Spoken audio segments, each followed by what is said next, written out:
This puppy failed his exam in the worst way possible. This is Pip. He wants to be a hero, but he's the smallest in his class.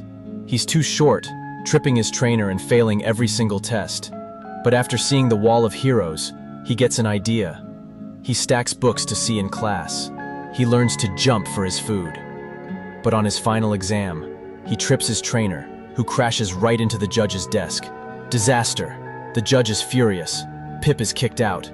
But then he sees it. A blind woman walking straight into a dangerous construction site. A huge truck is backing up. The gate is locked, but Pip is small enough to squeeze right under it. He guides her past every single obstacle, safely to the other side. He didn't just pass a test, he became a legend.